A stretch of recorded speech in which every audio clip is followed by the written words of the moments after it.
Bonjour et merci de nous retrouver pour cet échange de médias en scène avec une idée qui doit tarauder bon nombre de nos personnes qui nous regardent. Quelles sont les bonnes recettes pour écrire une série? Je suis accompagné de Vincent Pomiro, scénariste, co-scénariste d'une des séries qui a fait beaucoup parler cette année, de la série diffusée sur Arte En Thérapie. Et je suis accompagné de Björn Linur Haraldsson, réalisateur, scénariste islandais, d'une série qui va beaucoup faire parler l'année prochaine, Blackport, qui a été primé au festival de Lille Sérimania, du Grand Prix. Félicitations déjà, Björn, pour cette récompense.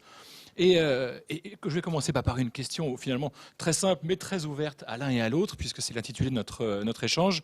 Qu'est-ce qui fait une bonne série? Est-ce qu'il existe des recettes magiques pour réussir une bonne série et obtenir un grand prix à Lille? Björn.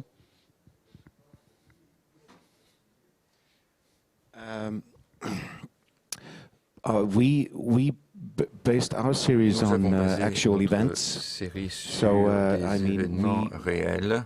We had we say sometimes that parfois our series is fiction based on actual events. Et de la fiction qui repose sur des événements réels, faits réels, et la réalité parfois nécessite un petit peu de fiction.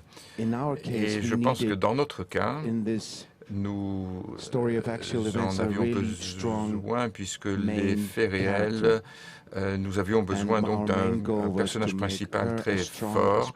C'était l'objectif, de faire en sorte que ce personnage principal soit le plus fort possible, parce que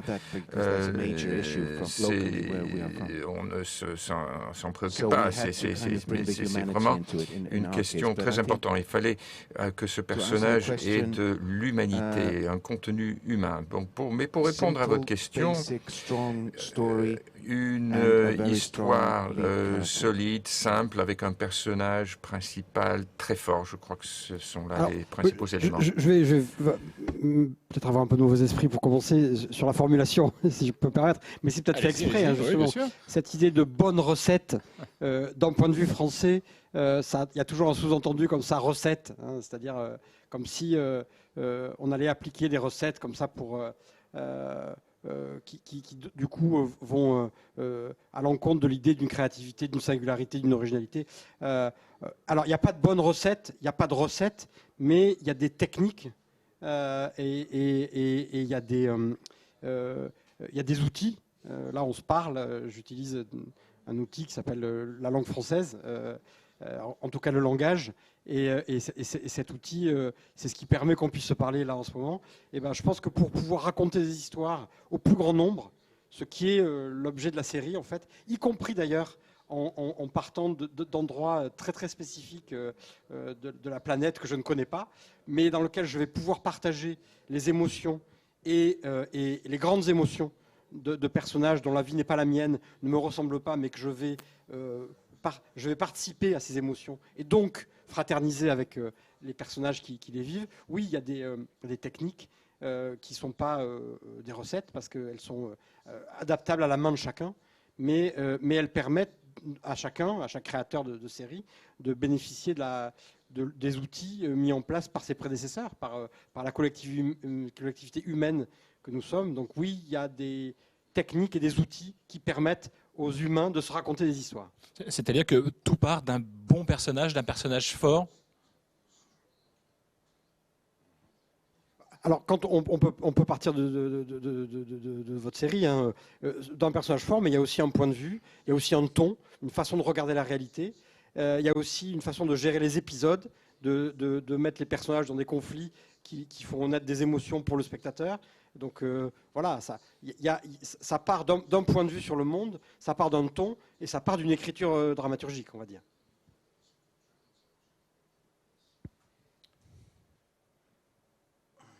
Was that directed to me? Oh, bon, C'était dirigé vers moi, en fait, tous les deux. Pour ouvrir un peu, est-ce que vous pourriez nous dire, l'un et l'autre, est-ce qu'il y a eu des moments importants au cours des dernières années en termes d'écriture de séries? Est-ce qu'il y a des moments qui ont fait basculer, des séries qui ont fait basculer la narration et l'écriture de scénario pour les scénaristes que vous êtes?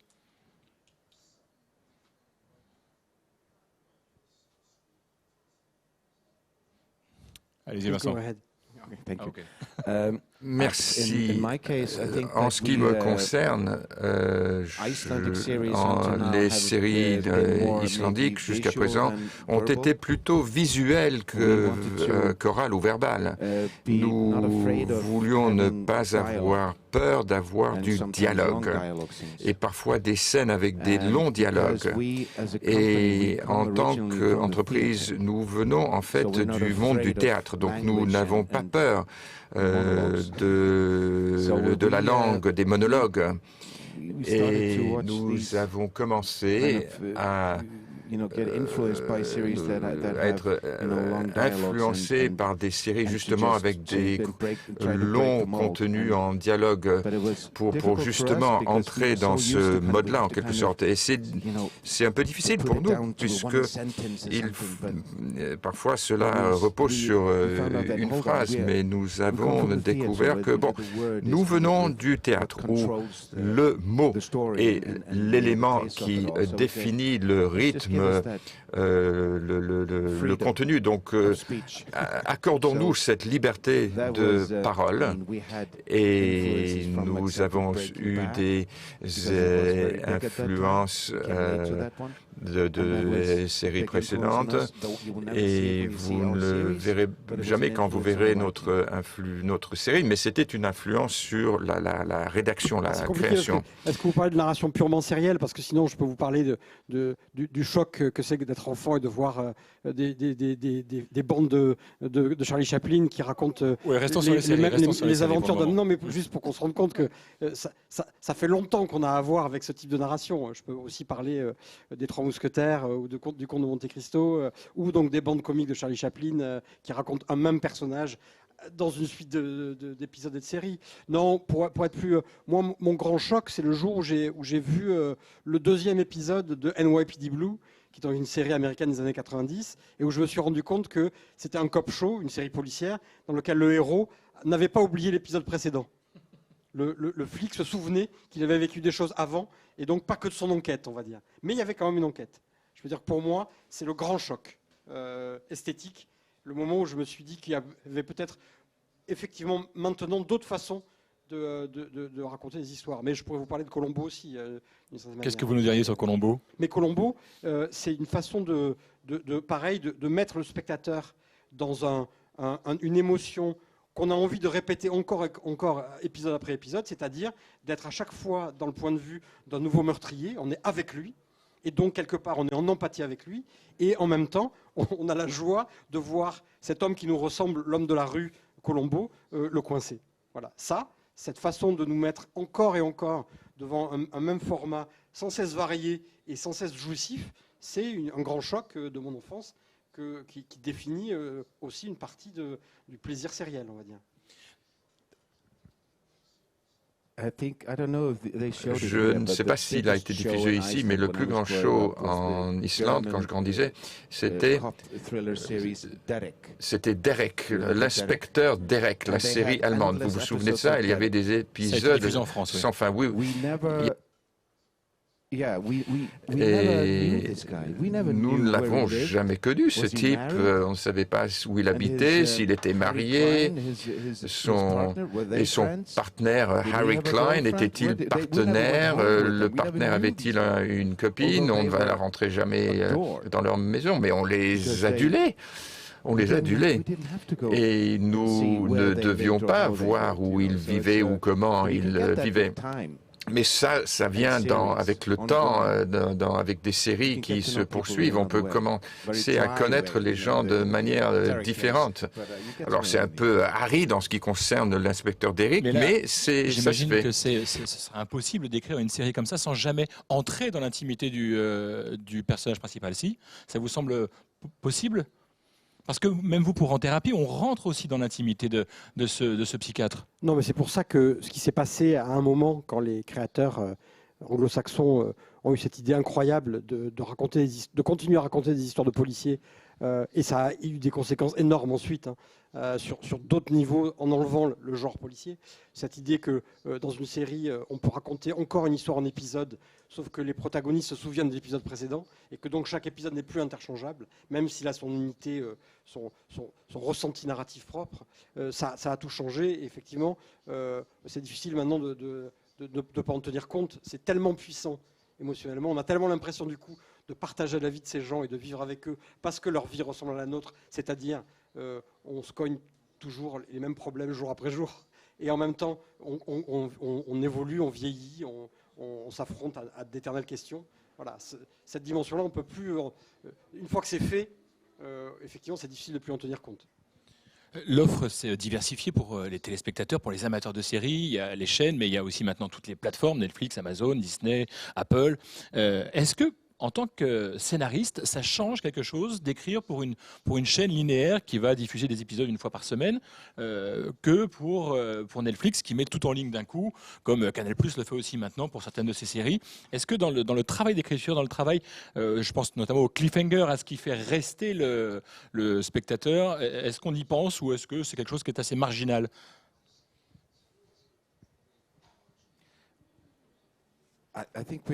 Je crois qu'il faut envisager les deux, c'est-à-dire qu'on va diffuser cela de manière linéaire, en effet, mais l'année prochaine, quelqu'un va le regarder et va nous piquer l'idée. Donc il faut envisager les deux.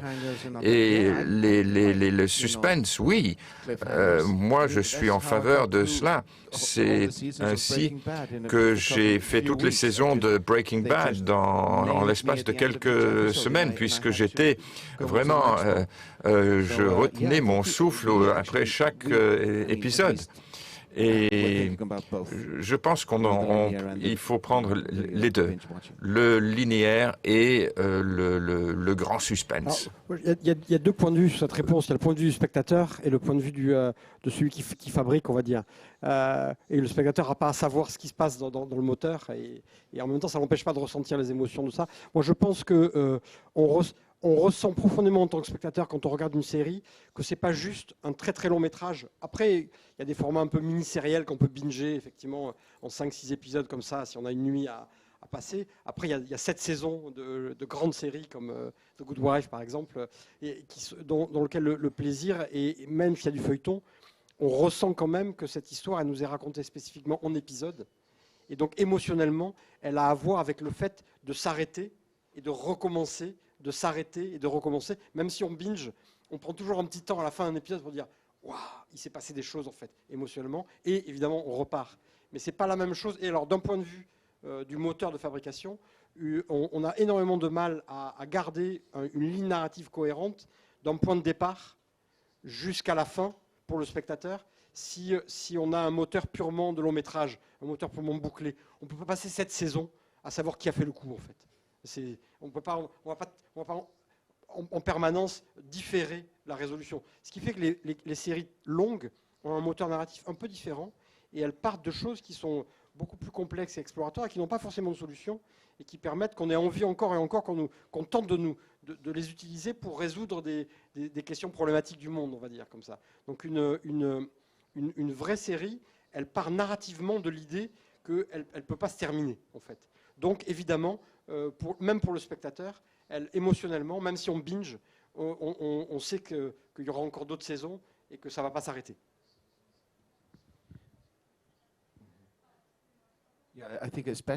Je crois, en ce qui me concerne, je crois que le premier pas est très important.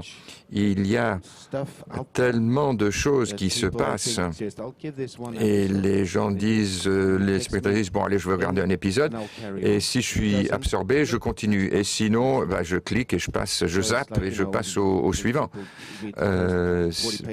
C'est comme les gens le lecteur qui lit 40 pages, les 40 premières pages d'un bouquin, et si ça ne lui plaît pas, il le jette. Et c'est ainsi que les 2 premiers épisodes d'une série sont extrêmement importants pour capter l'attention du spectateur.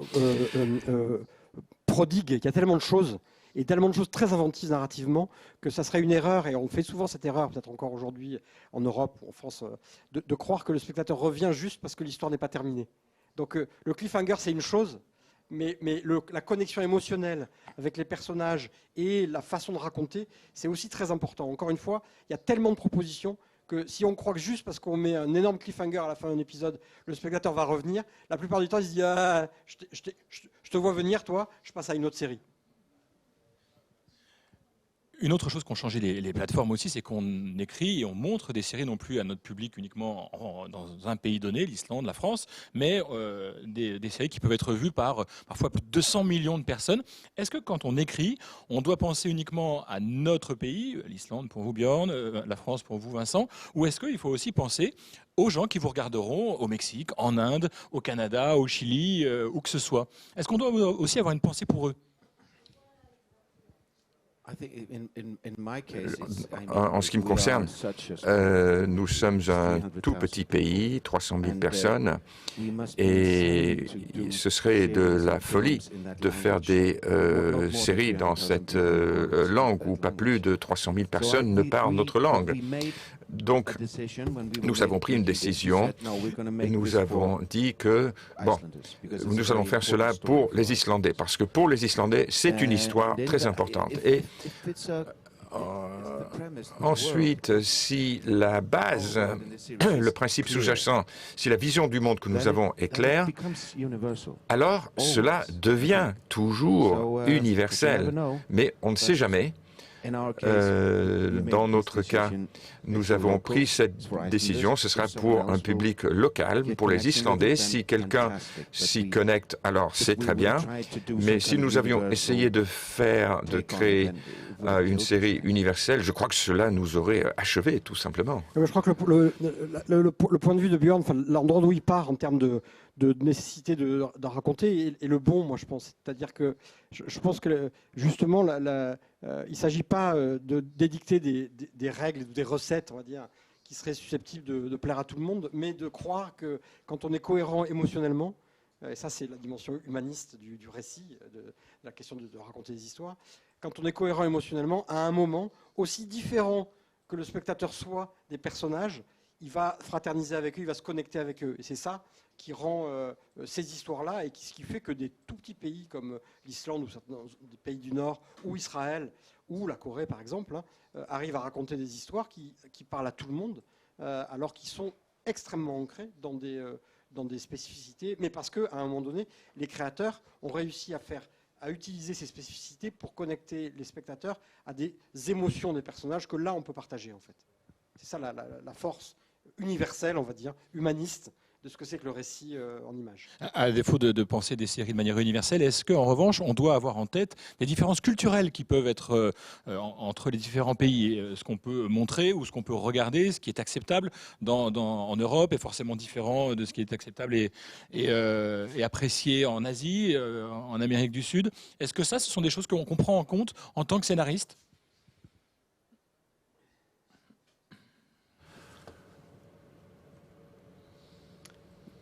On essaie de ne pas prendre en compte certains préjugés typiquement français sur de quoi il ne faut surtout pas parler parce que ça fâche. Voilà, donc ça déjà. Mais quoi par exemple, Vincent ? Je ne sais pas, la France a longtemps été, la télé en France, le pays du consensus social où on racontait des histoires pour se raconter à nous-mêmes comment on était tous formidables et on allait régler tous les problèmes. Alors que dans d'autres pays, peut-être, la fiction est utilisée au contraire pour poser les problèmes et parler des choses qui fâchent. On met longtemps à parler des choses du passé en France. Et puis d'ailleurs, quand on commence à en parler, on les ressasse un peu comme ça. Bon, c'est peut-être en train d'évoluer à cause de ça, justement. Mais moi, je pense que, il me semble, quand je regarde justement au contraire, l'insistance sur la spécificité permet des effets de surprise énormes. C'est-à-dire que quand on regarde une série, donc un drama coréen comme It's Okay Not to Be Okay, ou une série islandaise, ou d'ailleurs une série israélienne, on est aussi bougé par les endroits, on va dire, d'expression naturelle et collective de ces sociétés-là, qui sont là dans les séries et qu'on découvre grâce à la force du récit en images Donc je pensais bien aussi de raconter des choses qui ont à voir avec nous, sans se soucier excessivement de les policher, comme ça, d'en araser les crêtes. Je pense que les spectateurs sont tout à fait capables, on va dire collectivement dans le monde entier, de se connecter avec nos histoires si elles sont racontées de manière généreuse, on va dire. Oui, je suis tout à fait d'accord avec ça. Si nous nous ouvrons, il est bon de voir, par exemple, lorsque, en tant que groupe, nous avons voyagé à travers le monde en tant que compagnie théâtrale. Nous avons vu toutes ces productions de pièces de théâtre dans des langues que nous ne comprenons pas, mais cela a un certain sens. Nous comprenons quand même, nous n'avons pas besoin de comprendre, mais nous devons comprendre l'essentiel et parfois cela se communique et cela vaut pour les séries télévisées, évidemment avec les sous-titres. Donc les gens, je me souviens il y a 10 ans, personne par exemple aux États-Unis et en Angleterre ne regardait les sous-titres et sans doute pas en France non plus, mais il y avait donc des séries scandinaves, Borgen, d'autres, où les gens ont découvert que c'était vraiment très dommage de ne pas voir ces séries. Donc il fallait lire les sous-titres, s'y habituer. Et je crois que les séries télévisées, depuis les 5-10 dernières années, se sont transformées de manière profonde. Il y a beaucoup de nouvelles plateformes et on dit parfois que les meilleurs scénaristes aux États-Unis, par exemple, sont passés du cinéma à la télévision. Et personne n'aurait pu prévoir cela il y a 10-15 ans par rapport aux Sopranos, etc. Donc je crois que cela a vraiment ouvert toutes ces frontières à travers les continents et à travers les publics et dans le monde entier d'ailleurs. Vincent, vous disiez qu'en France, on avait une difficulté à s'approprier les faits d'actualité. Dans Thérapie, il y a en toile de fond les attaques du 13 novembre 2015. Est-ce que vous avez dû prendre des précautions par rapport à la manière d'aborder ce sujet? Est-ce que vous avez réussi à vous en libérer autant que possible? Comment ça se passe quand on écrit une série qui tourne autour de ce drame? Un drame comme celui-ci est très récent. Mais parce que probablement, effectivement, chaque endroit de l'expérience humaine qu'on ressent le besoin d'adresser, et peut-être d'adresser collectivement, de se raconter les uns aux autres, demande, surtout quand c'est des endroits compliqués, d'utiliser des outils spécifiques, peut-être même d'en inventer un peu, ou d'utiliser des bons outils que d'autres ont inventés, comme l'outil qu'avait créé, l'outil narratif qu'a créé Sergei Levy dans Betty Pool, qu'on a adapté dans Thérapie, pour arriver à adresser du bon endroit. C'est pas facile de parler de choses, mais notre travail de raconteur d'histoire, c'est bien de nous poser la question de comment le faire. Et effectivement,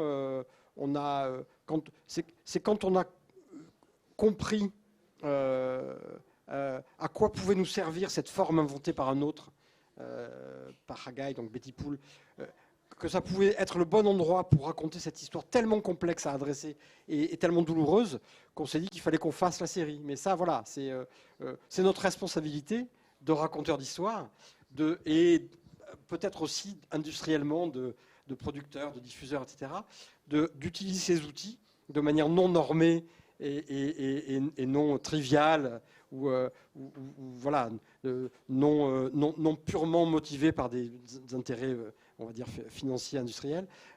C'est notre responsabilité de trouver comment utiliser ces outils universels pour raconter des choses profondes au plus grand nombre. C'est ça la série, au plus grand nombre.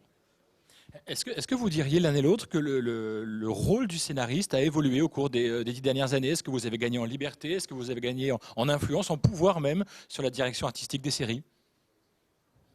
Björn?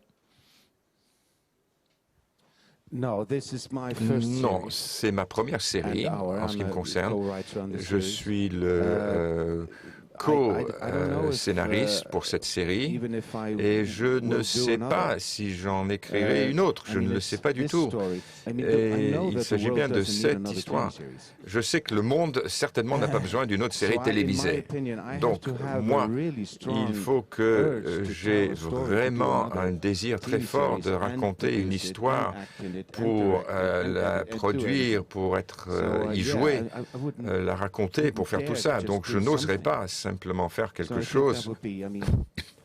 Je crois que, selon moi, il faut qu'il y ait une sensation brûlante, un désir brûlant de raconter une histoire en soi. Et je sais bien que c'est de l'entertainment, c'est du loisir, du spectacle. Donc les gens ont besoin de pleurer, de rire, ils ont besoin de matériel nouveau. Mais il faut que moi je ressente quelque chose de très fort, de très très fort, pour détruire ma vie, à créer la série. Voilà, chacun. Moi, j'ai tellement besoin de raconter les histoires que je pense que je vais continuer à essayer de me l'autoriser, on va dire. Mais ce que je dirais, ce qui a changé, tant mieux, et qui doit encore changer, en fait, la question de est-ce que les scénaristes ont plus de pouvoir qu'avant, etc., plus d'autorité, c'est pas très intéressant. En fait, la question, c'est est-ce qu'on apprend ou pas à travailler ensemble, collectivement, parce que je pense que faire des films et faire des séries, ce sont des aventures collectives. La question, c'est est-ce qu'on a gagné en capacité à mieux travailler ensemble? Je dirais un peu, mais on peut mieux faire. Une dernière question très rapidement à l'un et l'autre. Est-ce qu'il y a une série qui vous a bluffé récemment sur, encore une fois, son histoire, son scénario?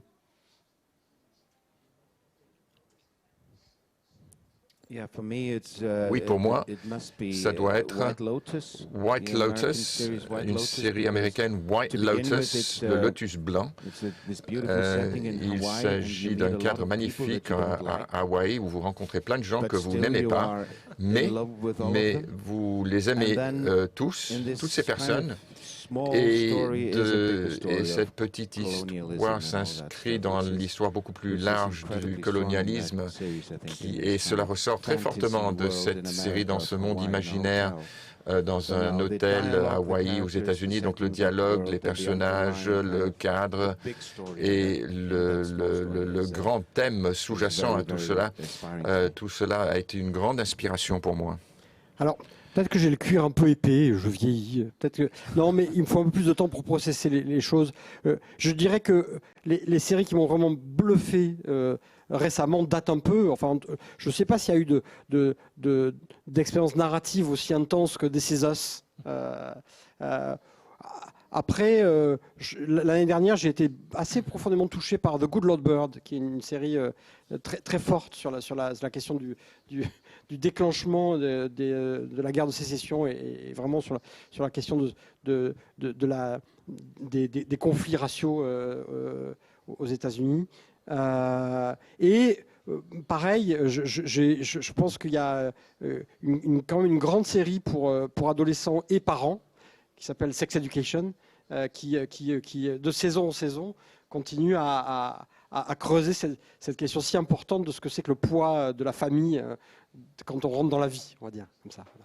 Très bien, merci Vincent Pomero, merci Björn Lino Haraldsson. Je rappelle que votre série Blackport, qui a été primée au Festival de Lille, sera visible l'année prochaine, en 2022, sur Arte. Bonne continuation sur Média en scène. Merci.